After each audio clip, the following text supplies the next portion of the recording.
Hi friends, welcome to learn with சீபா channel. இன்றைக்கி நம்மளுடைய சேனலில் என்ன பார்க்க போகிறோம் அப்படின்னா, ஃபஸ்ட்டு பேப்பர், அதாவது ஸ்பீடை வந்துட்டு நம்ம ப்ராக்டிஸ் பண்ணுறப்போ எந்த மாதிரி மிஸ்டேக்ஸ்லாம் பண்ணக்கூடாது அப்படிங்கிறத இந்த வீடியோவில் பார்க்க போகிறோம். சரி, வாங்க வீடியோக்குள்ளே போயிடலாம். ஓகே, இப்போ ஃபஸ்ட்டு பாயிண்ட்டு பார்த்தீங்கன்னா புக்கு. ஸோ ஃபஸ்ட்டாக நம்ம வந்துட்டு ஸ்பீடு ப்ராக்டிஸ் பண்ணுறப்போ நம்மளுக்கு ஸ்பீடு புக்கு கொடுத்துருப்பாங்க. அதை நம்ம லெஃப்ட் சைடு வச்சுருப்போம். ஸோ புக்கை மட்டுமே பார்த்து நீங்கள் வந்துட்டு ப்ராக்டிஸ் பண்ணணும், சரிங்களா? கீபோர்டை பார்த்து டைப் பண்ணக்கூடாது. அந்த பழக்கத்தை கொண்டு வந்துட்டிங்கன்னா அது ஆட்டோமேட்டிக்காக வந்துடும். நீங்கள் ஸ்டார்டிங்லேருந்தே கீபோர்டை பார்த்தே டைப் பண்ணிகிட்டு இருந்தீங்கன்னா அந்த பழக்கத்தை மாற்ற முடியாமல் போயிடும், சரிங்களா? உங்களுக்கு கஷ்டமாக போயிடும். அதனால் புக்கை மட்டும்தான் நீங்கள் பார்த்து டைப் பண்ணணும். ஆனால் ஒரு சிலர் ஸ்டூடெண்ட்ஸ் என்ன பண்ணுறாங்க அப்படின்னா, ஃபஸ்ட்டு புக்கை பார்த்து அடிப்பாங்க, அதுக்கப்புறம் அப்படியே ஆட்டோமேட்டிக்காக கீபோர்டை பார்த்து அடிப்பாங்க. கீபோர்டை பார்த்து அடிச்சுக்கிட்டே மேலே பேப்பரை பார்ப்பாங்க, கரெக்டாக இருக்கா அப்படிங்கிறது மூணையும் மாற்றி அடிச்சுட்டு இருப்பாங்க. அந்த மாதிரி ப்ராக்டிஸ் பண்ணாங்க அப்படின்னா ஸ்பீடு வந்துட்டு டக்குன்னு வராது, சரிங்களா? இப்போது 2 பேராகிராஃப் இருக்குது, இப்போ ஜூனியருக்கு வந்துட்டு 2 பேராகிராஃப் இருக்குது அப்படின்னா அதை அந்த 10 நிமிஷத்துக்குள்ளே அடித்து முடிக்கணும், மிஸ்டேக்ஸ் இல்லாமல் அடித்து முடிக்கணும். அதுதான் நம்மளுக்கு வந்துட்டு ஸ்பீடு, சரிங்களா? அப்போது நம்ம ஸ்டார்டிங்லேருந்தே பார்த்து அடித்தோன்னா ஸ்பீடு நம்மளுக்கு வராமையே போயிடும். அதனால் இந்த மிஸ்டேக்கை பண்ணாதீங்க. செகண்ட் பாயிண்ட் என்னன்னு பார்த்தீங்கன்னா, வேர்ட்ஸ் ஆர் லெட்டர்ஸ். அதாவது நம்ம அந்த ஸ்பீடை ப்ராக்டிஸ் பண்ணுறப்போ, இப்போ தான் நம்ம ஸ்டார்ட் பண்ணுறோம் ஸ்பீடை ப்ராக்டிஸ் பண்ணுறதுக்கு அப்படிங்கிறப்ப அந்த வேர்ட்ஸை வந்துட்டு நம்ம சொல்லிக்கிட்டே அடிக்கலாம், சரிங்களா? ஓகே, இப்போ ஹீன் இருக்குன்னா HE அப்படிங்கிறத நம்ம டைப் பண்ணுறப்போ அப்படிங்கிறத மைண்டுக்குள்ளே சொல்லிகிட்டே ப்ராக்டிஸ் பண்ணுங்கள். அப்படி நீங்கள் ப்ராக்டிஸ் பண்ணுறப்போ உங்களுக்கு ஈஸியாகவே நம்ம ஸ்பீடை வந்துட்டு ப்ராக்டிஸ் பண்ணிட முடியும், சரிங்களா? 3வது பாயிண்ட் பார்த்தீங்கன்னா, அவாய்ட் ஹார்ட் டச். அதாவது இப்போ நீங்கள் இங்கிலீஷில் ப்ராக்டிஸ் பண்ணாலும் சரி, தமிழில் ப்ராக்டிஸ் பண்ணாலும் சரி, அந்த ஸ்பீடை ப்ராக்டிஸ் பண்ணுறப்போ ரொம்ப அந்த கீபோர்டு இருக்கு இல்லையா, அந்த கீபோர்டை ரொம்ப அழுத்தி அடிக்காதீங்க, ரொம்ப ப்ரெஸ் பண்ணி அடிக்காதீங்க, லைட் டச்சாகவே அடிங்க. அப்படி லைட்டாக நீங்கள் ப்ராக்டிஸ் பண்ணவே அது வந்துடும், சரிங்களா? ரொம்ப அந்த கீபோர்டை நீங்கள் அழுத்தி அடிக்கிறப்போ, அந்த ஹார்ட் டச் கொடுக்குறப்போ உங்களுக்கு என்ன ஆகும் அப்படின்னா, ஸ்பீடு அப்படிங்கிறது வந்துட்டு சீக்கிரமாக ப்ராக்டிஸ் பண்ண முடியாமல் போயிடும், சரிங்களா? அது மட்டும் இல்லாமல் இன்னொரு விஷயம் என்ன அப்படின்னா, ஃபார் எக்ஸாம்பிளுக்கு நீங்கள் ஒரு லெட்டர் அப்படிங்கிற ஒரு லெட்டர் அடிக்கிறீங்க, அந்த லெட்டருக்கு பின்னாடி அப்படியே ஷேடோ மாதிரியே அப்படி வந்துட்டு வந்திருக்கும், சரிங்களா? அதெல்லாம் மிஸ்டேக்காக தான் கன்சிடர் ஆகும். அந்த மாதிரி நீங்கள் அடிக்காதீங்க. ஹார்ட் டச்சை நீங்கள் அவாய்ட் பண்ணிங்கனாலே ஆட்டோமேட்டிக்காக இந்த மாதிரி சின்ன மிஸ்டேக்ஸை வந்துட்டு நம்ம ரிடியூஸ் பண்ணிக்க முடியும், சரிங்களா? அந்த மாதிரி வரக்கூடாது. ஸோ லெட்டருக்கு பின்னாடி ஷேடோ மாதிரி இருக்கிற லெட்டர்ஸ், அதாவது அடிக்கிறப்போ அந்த ஹைச்சுக்கு பின்னாடி அப்படியே ஷேடோ மாதிரி விழுந்திருக்கும், அந்த மாதிரி இருக்கக்கூடாது. அது மிஸ்டேக்காக தான் கன்சிடர் ஆகும். 4th பாயிண்ட் பார்த்தீங்கன்னா, ஷிஃப்ட் கீ. நார்மலாக ஷிஃப்ட் கீ எதுக்கு யூஸ் பண்ணுறோம்? ஒரு வேர்டில் ஃபஸ்ட் லெட்டர் கேப்ஸில் அடிக்கணும், அதாவது கேபிட்டலில் ஒரு லெட்டர் அடிக்கணும் அப்படின்னா ஷிஃப்ட் கீ யூஸ் பண்ணுவோம். சின்ன வேர்ட்ஸ்லேருந்தே நீங்கள் வந்துட்டு ப்ராக்டிஸ் பண்ணியிருப்பீங்க ஆல்ரெடி. ஆப்போசிட் டைரெக்ஷனில் நம்ம ஷிஃப்ட் கீ யூஸ் பண்ணுவோம். லெஃப்ட் சைடில் எந்த லெட்டர்ஸ்லாம் அடிக்கிறோமோ அதுக்கு ரைட் சைடில் இருக்க ஷிஃப்ட் கீ யூஸ் பண்ணியிருப்போம். ரைட் சைடில் எந்த லெட்டர்லாம் அடிக்கிறோமோ அதுக்கு லெஃப்ட் சைடில் இருக்க ஷிஃப்ட் கீ, அதாவது அப்படியே ஆப்போசிட் டைரெக்ஷனில் நம்ம அந்த ஷிஃப்ட் கீ யூஸ் பண்ணியிருப்போம். அந்த ஷிஃப்ட் கீயை யூஸ் பண்ணுறப்போ பொறுமையாகவே ஹேண்டில் பண்ணுங்கள். ஸோ ஸ்டார்டிங்லேயே நம்ம ஷிஃப்ட் கீ யூஸ் பண்ணுறப்போ நம்மளுக்கு ஃபிங்கர்ஸ்லாம் வலிக்கும், கையெல்லாம் வலிக்கத்தான் செய்யும். ஸோ அந்த வேர்ட்ஸ் எல்லாம் ப்ராக்டிஸ் பண்ணிவிட்டு நம்ம ஸ்பீடுக்கு வர்றப்போ கொஞ்சம் பொறுமையாகவே ஹேண்டில் பண்ணுங்கள். அவசரம் இல்லாமல் ஷிஃப்ட் கீ ப்ரெஸ் பண்ணுங்கள். ஏன் அப்படி சொல்கிறேன்னா, நீங்கள் ரொம்ப ஸ்பீடு அடிக்கணும், டக்குன்னு முடிக்கணும் அப்படிங்கிற ஒரு மென்டாலிட்டியில் ஸ்பீடாக நீங்கள் அந்த மாதிரி அடிக்கிறப்போ, ஷிஃப்ட் கீ டக்குன்னு வச்சு அடிக்கிறப்போ அது என்னாகும், ஒவ்வொரு சமயம் லெட்டர் வந்துட்டு மேலே போகும், இல்லைன்னா கீழே போகும். விச் மீன்ஸ் எப்படி சொல்கிறேன்னா, இப்போ அந்த லைனில் நேராகவே இருக்காது, சரிங்களா? ஒரு லைன் அடிச்சிருக்கீங்க, அந்த லைனில் ஷிஃப்ட் மட்டும் வச்ச லெட்டர் வந்துட்டு மேலே போயிருக்கும், அந்த லைன்லேயே இருக்காது, சரிசமமாக இருக்காது. ஒன்று மேலே போயிருக்கும், இல்லைன்னா அந்த லைனுக்கு கீழே வந்திருக்கும். இதுக்கு என்ன ரீசன்? நீங்கள் ஷிஃப்ட் கீயை நல்லாவே ப்ரெஸ் பண்ணல. நீங்கள் ஸ்பீடாக அடிக்கணும் அப்படிங்கிற ஒரு மைண்ட் செட்டில், டக்குன்னு அடிக்கணும் அப்படிங்கிற மைண்ட் செட்டில் என்ன பண்ணியிருக்கீங்க, ஷிஃப்ட் கீயை நல்லா ப்ரெஸ் பண்ணாமல் ஸ்பீடாக அடிச்சிருக்கீங்க. அதனால் என்ன ஆகுது, அந்த லெட்டர்ஸ் மேலேயும் கீழேயும் போகுது. அப்போ என்னாகும், அதுவும் மிஸ்டேக்காக தான் கன்சிடர் ஆகும். ஸோ நீங்கள் ஸ்டார்டிங்லேருந்து ஸ்பீடு ப்ராக்டிஸ் பண்ணுறப்போ ஷிஃப்ட் வருது, அதாவது ஒரு லெட்டர் வந்துட்டு கேப்ஸில் வருது, நம்ம ஷிஃப்ட் வச்சு அடிக்கணும் அப்படிங்கிறப்போ பொறுமையாகவே, அதாவது கொஞ்சம் எப்படி சொல்கிறது, நிதானமாக நிறுத்தியே அடிங்க. ரொம்ப டக்குன்னு அடிக்கணும்னு அவசியம் இல்லை. இது எப்போ, ஸ்டார்டிங்கில் நீங்கள் ப்ராக்டிஸ் பண்ணுறப்ப, சரிங்களா? அது ப்ராக்டிஸ் பண்ண ஆட்டோமேட்டிக்காக மிஸ்டேக் இல்லாமல் நம்மளால் அடிக்க முடியும், சரிங்களா? நெக்ஸ்ட் பாயிண்ட் பார்த்தீங்கன்னா, மார்ஜின். ஸோ மார்ஜின் எப்படி செட் பண்ணுவோம்? பேப்பரை இன்செர்ட் பண்ணதுக்கப்புறம் பின்னாடி லெஃப்ட்டில் 10 அப்படின்னு வைப்போம். அதாவது 10வது டிகிரியில் ஸ்டார்ட் பண்ணணும். ரைட் சைடில் பார்த்தீங்கன்னா 70வது டிகிரி வரைக்கும் நம்ம அடிக்கணும். ஸோ அதை நம்ம செட் பண்ணிடுவோம். செட் பண்ணிவிட்டு இப்போ இங்கிலீஷ் ஜூனியரை பொறுத்த வரைக்கும் லைன் ஸ்பேஸ், அதாவது லெஃப்ட் சைடில் பார்த்தீங்கன்னா 1, 1.5, 2, 2.5 அந்த மாதிரி மூவ் பண்ணுற மாதிரி நம்மளுக்கு ஒரு சில்வர் கலரில் கொடுத்துருப்பாங்க இல்லையா ஒரு பட்டன். ஸோ அது எப்படி வைப்போம்? ஜூனியரை பொறுத்த வரைக்கும் நம்ம 2ல் வச்சு அடிப்போம். சரிங்களா? ஸோ மார்ஜின் செட் பண்ணுறது அப்படிங்கிறது நீங்கள் ஸ்டார்டிங்கிலேருந்தே ஸ்பீடு ப்ராக்டிஸ் பண்ணுறீங்க இல்லையா, இந்த ஸ்டார்டிங்லேருந்தே கொண்டு வந்துட்டீங்க அப்படின்னா எக்ஸாம் டைம்லேயும் நீங்கள் பேப்பர் செட் பண்ணோன்னே ஸோ மார்ஜின் கரெக்டாக இருக்கா, லைன் ஸ்பேஸ் கரெக்டாக இருக்கா அப்படிங்கிறத ஆட்டோமேட்டிக்காக நம்மளுக்கு பார்க்க தோணும். சரிங்களா? ஸோ இது பதட்டம் இல்லாமல் இது ஸ்டார்டிங்லேருந்தே ப்ராக்டிஸ் பண்ணிட்டீங்க அப்படின்னா எக்ஸாம் டைமில் நம்ம பதட்டம் இல்லாமல் பண்ணிடலாம். இன்னொரு விஷயம் என்ன அப்படின்னா, இப்போ ஃபார் எக்ஸாம்பிள் ஒரு பேராகிராஃப் அடிச்சுட்டு இருக்கீங்க, 70வது டிகிரி வரைக்கும் அடிக்கிறீங்க. சரிங்களா? ஸோ 70 தாண்டி 1-2 லெட்டர் வேணால் அடிக்கலாம். சரிங்களா? இப்போ அந்த வேர்டு வந்துட்டு 70வது தாண்டி 1-2 லெட்டர் ஹார்ட் ஒர்க் அப்படின்னு இருக்குன்னு வச்சுக்கோங்களேன். HARD WORKன்னு அடிக்கணும். WO வரைக்கும் அடிச்சிட்டிங்க 70வது டிகிரி வரைக்கும். அந்த RK அப்படிங்கிறது மட்டும் அடிக்க முடியலன்னா நீங்கள் அங்கேயே அடிச்சிடலாம். 71, 72 வரைக்கும் அங்கேயே அடிக்கலாம். சரிங்களா? ஸோ 1-2 லெட்டர் வேணால் நம்மளுக்கு எக்ஸ்ட்ரா போகலாம். 71, 72வது டிகிரி வரைக்கும் 1-2 லெட்டர் வேணால் எக்ஸ்ட்ரா போகலாம். ஒருவேளை மேபி இப்படி இருக்குன்னு வச்சுக்கோங்களேன், ஹார்ட் ஒர்க் அப்படின்னு அதே வேர்டை கொடுத்துருக்காங்க, 70வது டிகிரி வரைக்கும் நமக்கு ஹார்டுன்னு தான் வருது, அந்த ஒர்க்கு அங்கே நான் அடிக்க முடியல. அப்போ என்ன பண்ணலாம்? ஹார்ட் அப்படின்னு அடிச்சுட்டு ஹைஃபன் அப்படின்னு வைக்கணும். சரிங்களா? ஹைஃபன் சிம்பிள் இருக்கும் இல்லையா, அந்த ஹைஃபனை வச்சுட்டு ஒர்க்கு அப்படிங்கிறத அடுத்த லைன் கொண்டு வந்து அடிக்கலாம். சரிங்களா? அது தப்பு இல்லை. சரிங்களா?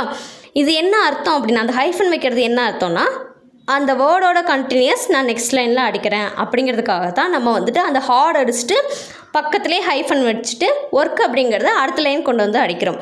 ஒருவேளை வேறு ஏதாவது வேர்டு கொடுக்குறாங்க அப்படிங்கிறப்போ, ஹார்ட் ஒர்க் அப்படின்னா நம்மளுக்கு ஸ்ப்ளிட் பண்ணால் மீனிங் வரணும். சரிங்களா? ஹார்ட் அப்படிங்கிற வேர்டுக்கும் ஒரு அர்த்தம் இருக்குது, ஒர்க் அப்படிங்கிற ஒரு வேர்டுக்கும் அர்த்தம் இருக்குது.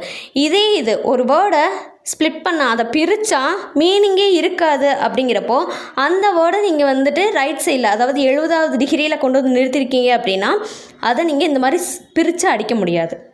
புரியுதுங்களா? ஒரு வேர்டு இருக்குது, அதை நீங்கள் வந்துட்டு பிரித்தா மீனிங் அர்த்தமே இருக்காது. அப்படிங்கிற வேர்டை நீங்கள் வந்துட்டு ரைட் சைடில் பிரித்து லெஃப்ட் சைட்லேயும் பாதி ரைட் சைட்லேயும் பாதின்னு பிரித்து அடிக்க முடியாது. சரிங்களா? ஃபார் எக்ஸாம்பிளுக்கு பாருங்கள், இப்போ இங்கே வந்துட்டு வொக்கேஷ்னல் அப்படிங்கிற ஒரு வேர்டு இருக்குது. இந்த வேர்டு எடுத்துக்கோங்க. சரிங்களா? நம்ம லெஃப்ட் சைடில் 10, ரைட் சைடில் 70 வரைக்கும் வச்சுருப்போம் இல்லையா. இந்த வொக்கேஷ்னல் அப்படிங்கிற வேர்டை ஸ்ப்ளிட் பண்ணால் மீனிங் வருமா? மீனிங் வராது. அப்படிங்கிறப்போ இந்த வேர்டை வந்துட்டு நீங்கள் VOCAT அப்படின்னு வரைக்கும் அடிச்சுட்டு IONALங்கிறத அடுத்த லைன் கொண்டு வந்து அடிச்சிங்கன்னா அது மிஸ்டேக்காக கன்சிடர் ஆகும். சரிங்களா? ஒரு வார்த்தையை ஸ்ப்ளிட் பண்ணால் மீனிங் இருக்கணும். ஃபார் எக்ஸாம்பிள் இதை பாருங்கள், எவ்ரி ஒன் அப்படின்னு இருக்குது. சரிங்களா? எவ்ரி ஸ்ப்ளிட் பண்ணலாம், மீனிங் இருக்குது. ஒன் அப்படிங்கிறதும் ஸ்ப்ளிட் பண்ணால் மீனிங் இருக்குது. எவ்ரி அப்படிங்கிறதுக்கும் ஒரு அர்த்தம் இருக்குது, ஒன் அப்படிங்கிறதுக்கும் ஒரு அர்த்தம் இருக்குது, எவ்ரி ஒன் அப்படிங்கிறதுக்கும் ஒரு அர்த்தம் இருக்குது. அப்போ எவ்ரி அப்படின்னு அடிக்கிறோம், 70வது டிகிரியில் எவ்ரின்னு அடிச்சிட்டோம். இந்த ஒன் அடிக்க முடியல அப்படிங்கிறப்போ ஹைஃபன் வச்சுட்டு அடுத்த லைன் கொண்டு வந்து ஒன் அப்படிங்கிறத அடிச்சிடறோம். ONE1 அப்படிங்கிறத அடிக்கிறோம். சரிங்களா? ஒரு வார்த்தையை பிரித்தா மீனிங் இருக்கணும். அப்படிங்கிறப்ப தான் நம்ம ஸ்ப்ளிட் பண்ணி அடிக்கணும், இல்லைன்னா அடிக்கக்கூடாது. சரிங்களா? ஒருவேளை இந்த வொக்கேஷனெல்லாம் எடுத்துக்கோங்க, வொக்கேஷன் அப்படின்னு வரைக்கும் அடிச்சிட்டிங்க. சரிங்களா? இந்த AL மட்டும் அடிக்கணும். 70வது டிகிரி வரைக்கும் இது அடிச்சாச்சு. இந்த AL மட்டும் அடித்தா இந்த வேர்டு கம்ப்ளீட் ஆகுது. அப்படிங்கிறப்போ அது அடிக்கலாம். 71, 72. சரிங்களா? அதாவது 70வது டிகிரியில் 1-2 லெட்டர் வேணாம், 71, 72 வரைக்கும் வேணால் அடிக்கலாம். ரொம்ப எக்ஸ்டெண்ட் ஆகி 75, 76ன்னு போயிடக்கூடாது. அந்த மாதிரி நீங்கள் வந்துட்டு டைப் பண்ணிட்டீங்க அப்படின்னா அது எல்லாமே மிஸ்டேக்காக கன்சிடர் ஆயிரும். சரிங்களா? இப்போ ஸ்பீடை பொறுத்த வரைக்கும் இப்படி தான் இருக்கும். ஸோ இதிலேருந்து ஸ்டார்ட் பண்ணி நம்ம இது வரைக்கும் அடிப்போம். ஜூனியரை பொறுத்த வரைக்கும் இது வரைக்கும் அடிப்போம், சீனியரை பொறுத்த வரைக்கும் இது வரைக்கும் அடிப்போம். Left margin 10, right margin 70 set பண்ணிடுவோம்.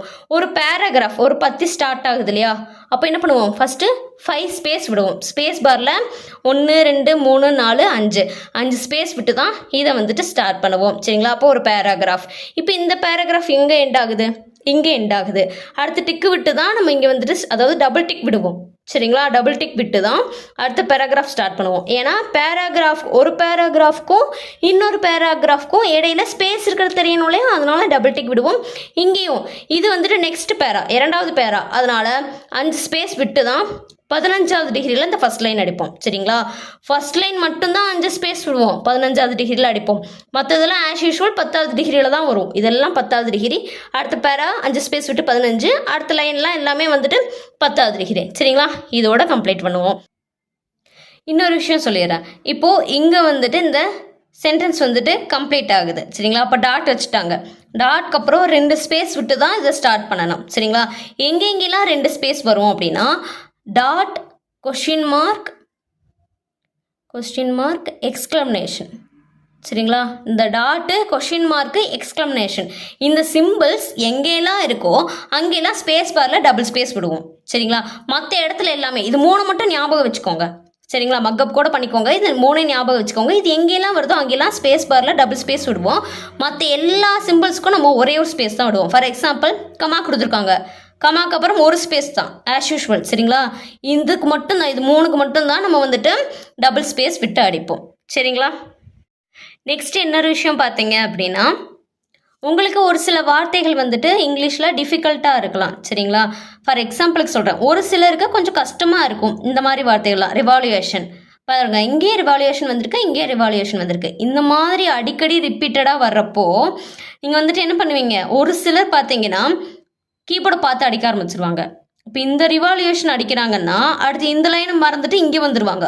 அவங்களுக்கே தெரியாது. சம்டைம்ஸ் நம்ம கீபோர்டை பார்த்து அடிக்கிறப்போ ஒரு சில வேர்டு கஷ்டமாக இருக்குங்கிறதுனால கீபோர்டு பார்த்து அடிப்போம். அப்போ என்ன ஆகும், ஸ்பீடில் கன்ஃபியூஷனில் நம்ம மறந்துட்டு நெக்ஸ்ட் லைன் வந்துடுவோம். அப்போ ஒரு லைனும் மறந்துட்டோம் அப்படின்னா அதுக்கான மார்க் வந்துட்டு நம்மளுக்கு ரெடியூஸ் ஆயிரும் இல்லையா? ஸோ நான் இப்போவும் சொல்கிறேன், கீபோர்டை பார்த்து ப்ராக்டிஸ் பண்ணுற விஷயத்த நீங்கள் அப்படியே மறந்துடுங்க. எப்போவுமே புக்கை மட்டுமே பார்த்து அடிங்க. ஒரு வேளை உங்களுக்கு இந்த மாதிரி வார்த்தை வந்துட்டு கஷ்டமாக இருக்குது அப்படிங்கிறப்போ ஒன்ஸ் ஒரு தடவை வேணால் பாருங்கள் கீபோர்டை. சரிங்களா? டோட்டலாக கீபோர்டவே பார்த்து ப்ராக்டிஸ் பண்ணுற பழக்கத்தை விட்டுருங்க. ஒரு சில வேர்டு மட்டும் கஷ்டமாக இருக்குது, இல்லை ஒரு சில லெட்டர் வந்துட்டு கஷ்டமாக இருக்குது. ப்ரியாரிட்டி, இப்போ ஒய்க்கு பதிலாக நீங்கள் வேறு பக்கத்தில் இருக்க லெட்டரை அடிச்சிடுறீங்க, எம்முக்கு பதிலாக என் அடிக்கிறீங்க. அப்படிங்கிறப்போ அதை நீங்கள் வந்துட்டு திருத்திக்கிறதுக்கு பாருங்கள். சரிங்களா? அது ப்ராக்டிஸ்லேயே கொண்டு வர்றதுக்கு பாருங்கள். எக்ஸாம் டைம்லேயே மாற்றி ஒய்க்கு பதிலாக ஒரு சிலர் இதே மாதிரி மிஸ்டேக்ஸ் வந்துட்டு பண்ணுவாங்க. எம் இருக்குன்னா எம்முக்கு பக்கத்தில் இருக்க ஒரு லெட்டரை வந்துட்டு அடிச்சிருவாங்க. அதை அப்படியே ப்ராக்டிஸ் பண்ணி அந்த மாதிரியே ஆயிரும். மிஸ்டேக்காகவே அது ஆகிட்டே தான் இருக்கும். ஸோ அதை வந்துட்டு நீங்கள் ஸ்டார்டிங்லேயே கட் பண்ணிட்டீங்க அப்படின்னா உங்களுக்கு ஸ்பீட் அடிக்கிறப்ப கொஞ்சம் ஈஸியாக இருக்கும். சரிங்களா?